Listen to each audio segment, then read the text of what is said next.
Thank you for tuning in to the best parenting show on the internet, Post Daily Dose. It's the Post. It's the Post.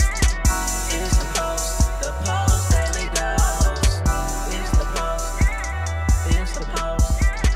It's the Post. The Post Daily Dose. It's the Post. It's the Post. Hey, good afternoon, Facebook family. Welcome to another episode of Post Daily Dose with me, your trusted parenting advisor, faithful guide and servant on the healing journey. What's my name?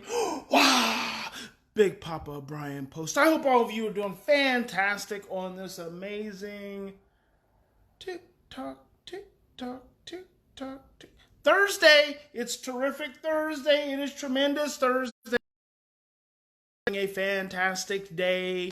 Today's episode, I'm going to go on a rant. I'm just warning you. Prepare yourself.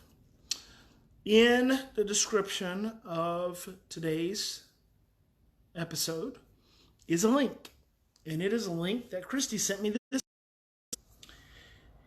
Entitled, got my trusty laptop here with me, 3 Michigan child care employees charged in teen's death ruled a homicide.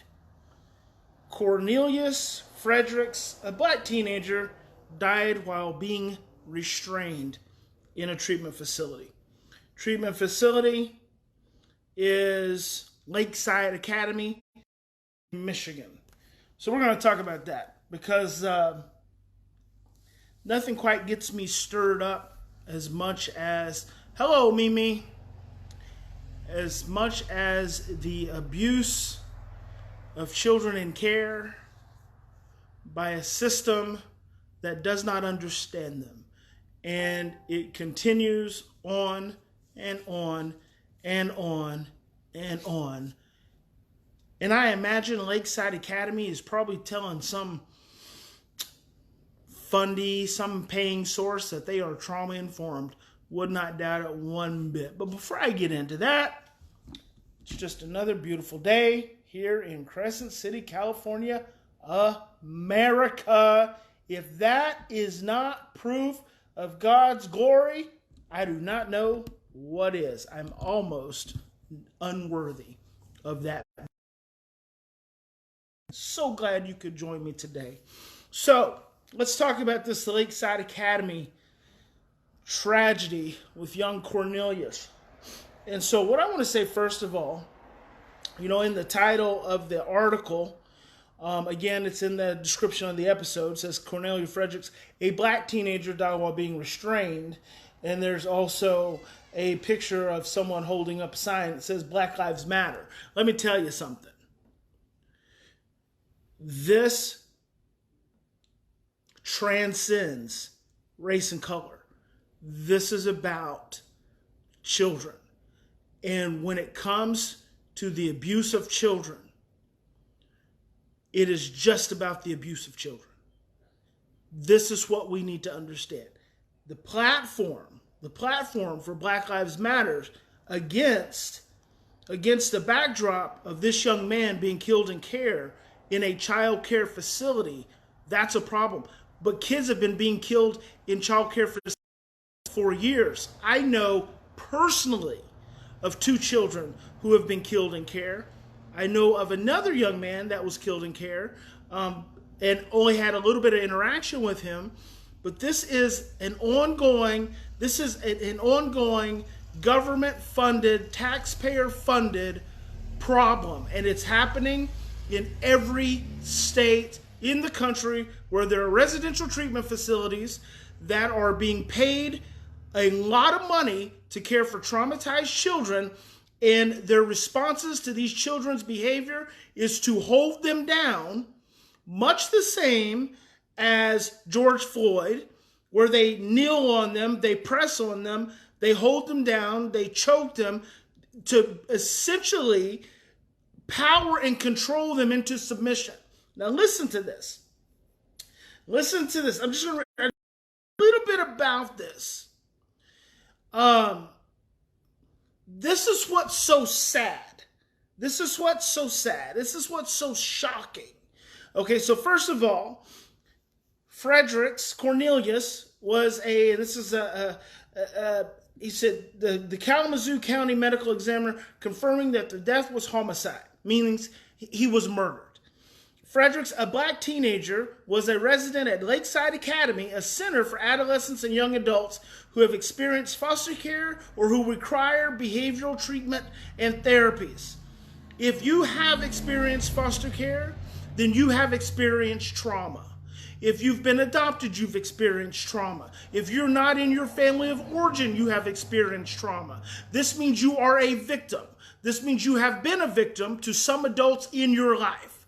So you should be treated with the utmost care and consideration because of your trauma background. So we need to establish that.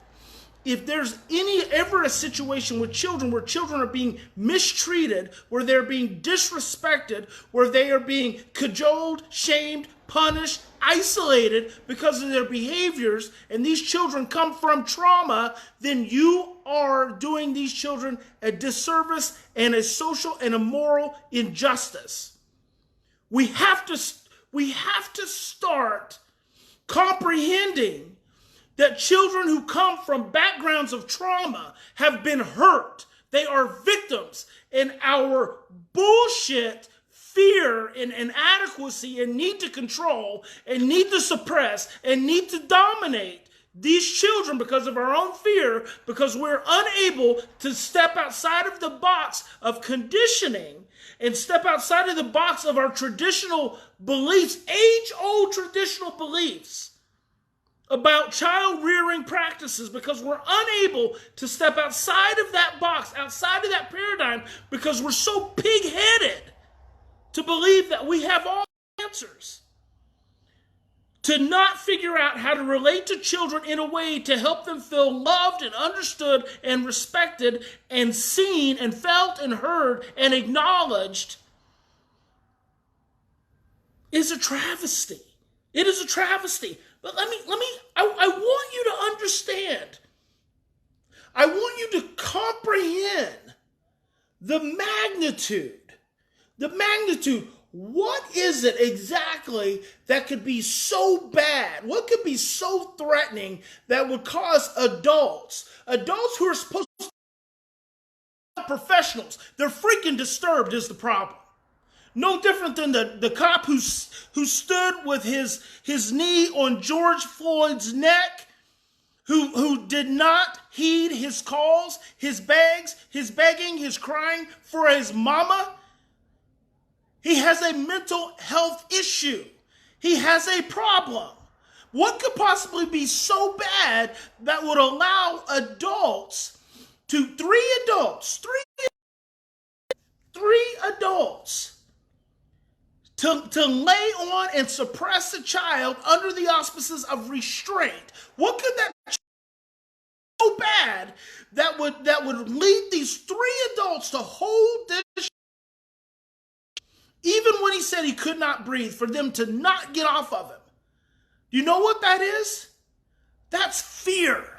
That's the epitome of fear, and this is the problem. The problem is we as adults are not willing to deal with our own shit because we don't deal with our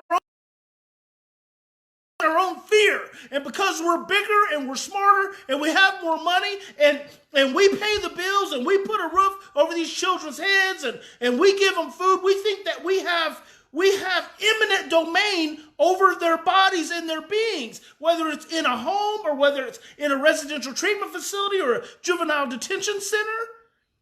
We treat children worse than dogs, and we don't even realize it. It's because of our own fear. But what could possibly be so bad that would cause this young man to need to be held down by these three adults? Let's just look at it.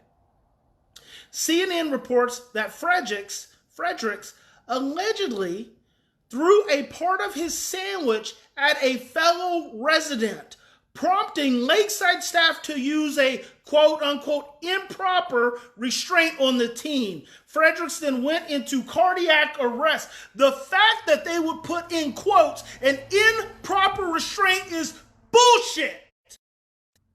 bullshit. All restraint is bullshit. All restraint. There is no cause. There is no grounds. There is no justification. Improper is not the word. They held the kid down and were not attuned enough to realize that he was dying. They held him down. There's no improper restraint. When you've got 3 stressed out adults fighting with a teenager, see, there's no therapy happening then. They're fighting, and they're calling it trauma-informed. I know they're calling it trauma-informed. When you got 3 stressed out adults fighting with a teenager, they should have never touched him to the sandwich. What's the harm in throwing a freaking sandwich? What's the harm if all the kids throw all the food all over the cafeteria? What is the freaking harm? How is that a problem? It's not. We get so overwhelmed and so scared, and we have so much negative conditioning from generations of power and control that we cannot, in the moment of our stress, think about doing anything different other than power and control. And yes, situations like this happen. Kids die every single freaking day in care.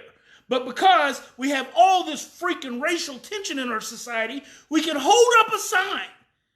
I'm offended, quite frankly. I'm offended that this young man has been murdered under the auspices of child care, mental health treatment, and there's a sign held up that says Black Lives Matter. I'm offended. It's not about the kid being black. It's about him being a kid. It's about him being a kid, about the fact that you have facilities that are paid thousands of dollars to mistreat children. Yeah. Oh my God, it's so sad. It's sad. So let's take a look at this. This Lakeside Academy, because they're not hiding their approach, but their freaking approach is the most common traditional approach that exists. You take 100 residential treatment facilities, and this is what they're doing to kids. Lakeside Academy is a sequel youth and family services program operating on campus at Lakeside for children. Lakeside Academy focuses on the confrontation and redirection of negative behavior while recognizing desired positive behavior. That is such adult psycho-babble, control, fear-based psycho-babble. They focus on the confrontation. Oh my gosh. The confrontation and redirection of negative behaviors. The confrontation and redirection of negative behaviors. Every time a child does something negative, they're going to confront them. And what are they going to confront them with? Power and control. Irregardless if the child is traumatized. Irregardless if the child is not even able to function enough to be in a family. That the child functions at a level that they have to be in an institution. They're going to confront the child and his behaviors. Because by God, Dr. Phil says, this child needs to stop behaving like this. And this had anything to do with Dr. Phil, but I know Dr. Phil has referred kids to these kinds of wilderness programs and these kind of teen camps. I wonder what the hell Dr. Phil has to say about this. Throughout a student's stay, they are challenged to analyze failure, experience successes in nearly every area of life. How can a child experience any success when they're constantly being confronted with their negative behaviors? I know kids that have been restrained for cursing. I know kids that have been restrained for not getting up and doing what they're supposed to do when they're supposed to do it. I know kids that have been restrained for being mad. The Lakeside program places an emphasis on the responsibilities and choices each individual student makes and helps them to recognize that all choices have results of some sort. It's such BS.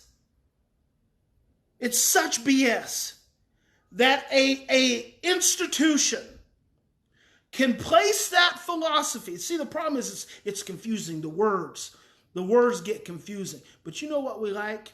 What we like is that we like when other adults take charge or in control of our children because we feel so scared. And so when a desperate parent reads that, or when a stressed out social worker reads that, they think, oh good, someone's going to take control. Someone's going to take charge. Someone's going to teach that child a lesson. Do you not realize, and we don't realize, that that is the problem? That is the problem. We are so scared. All we can think to do is increase the level of fear. That is the paradox of fear and stress. Fear and stress make you do the exact opposite of what you need to do. The exact opposite. We get scared and we just want to intensify and increase the stress and the fear. So we take this teenager, we put him in a restraint. What do you think's gonna happen? Oh my God! You know what? It's so crazy to me. It's so crazy because it's not like it's just a kid in a family. For me, it holds a whole nother level of impact. It's not like it was parents who felt scared and didn't know what to do, and they were holding their kid down because he was mad and he was breaking stuff and he was yelling. So many times that would be justified for families who don't know what else to do. The problem for me is that this is a mental health treatment facility, and most of the workers have mental health issues. The staff, the executives probably have mental health issues. The administrators have probably never spent a minute working with children. And obviously they have no capacity for what trauma-informed really means. I want people to stop talking about trauma-informed.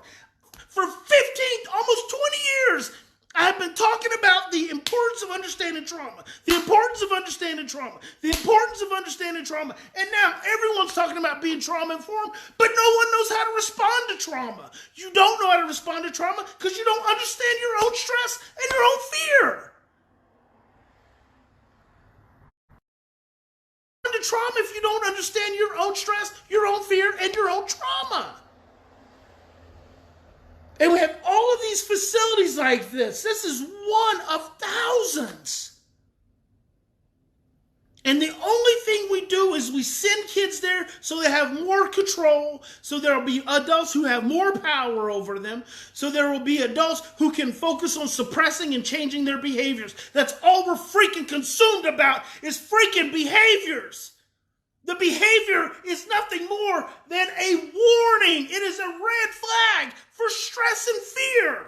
And if you cannot see that, which you can in that moment, because you get scared yourself, then all you end up doing is creating more stress and more fear. It is the most simple thing. I have been preaching that ad nauseum for 20 freaking years.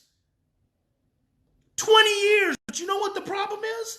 The problem is us adults. We can't keep ourselves out of our own fear. That's the. Why do you think these kids come to be where they're at? Because of the hands and the experiences of some adult. I know kids who've been in residential treatment facilities for years, and have gotten no better. Because the only thing the adults in the institution can do is punish them for their negative behaviors. It is crazy making. It is crazy making. And more of these things will continue to happen. The problem is if it hadn't been for George Floyd and all of the stuff that's in getting national attention, all the Black Lives Matter stuff right now, if it hadn't been for that, we never would have heard about Cornelius Fredericks. We never would have heard of it. The problem is, I don't think Black Lives Matter is the point here. The point is, children are being abused in facilities that are supposed to care for them and do things different, give them different experiences. A child who comes from trauma is a child who needs an intense amount of consistent, repetitive love and understanding. And they are going to make mistakes because they have been freaking traumatized. Their brains are hardwired for fear and stress. How would they not act crazy? And if they do not get continuous, repetitive experiences of love and understanding, they're not going to heal. They're not going to do it. And so it is extremely sad that situations would have to happen. And Breonna Taylor. It's extremely sad that situations like Cornelius Fredericks have to happen. It is all an indication of fear. It is all an indication of stress and fear. Guys, the 90s was considered the decade of the brain. It is unacceptable. It is unacceptable that we continue to treat children the way we treat them. It is unacceptable. And it is unacceptable that we continue to fund institutions that are nothing more than legalized jails and prisons for children. Because that's all a residential treatment center is. It's a legalized institution, legalized jail, a legalized prison for children. Children do not get better in institutions. They get better in homes. They get better with families. They get better with loving adults who are willing to do the hard work to support them through their challenges. In any given situation, we have two choices. We can continue to react from the same blueprints of stress and fear and overwhelm that we have carried with us for generations. Or we can stop, we can slow down. We can take 3 to 10 deep breaths, 100 deep breaths, 200 deep breaths, and choose love. Love is the way, it is the only way, and it is not easy. It is hard. It is hard. But it is the way. God bless you. Big Papa loves you. See you tomorrow.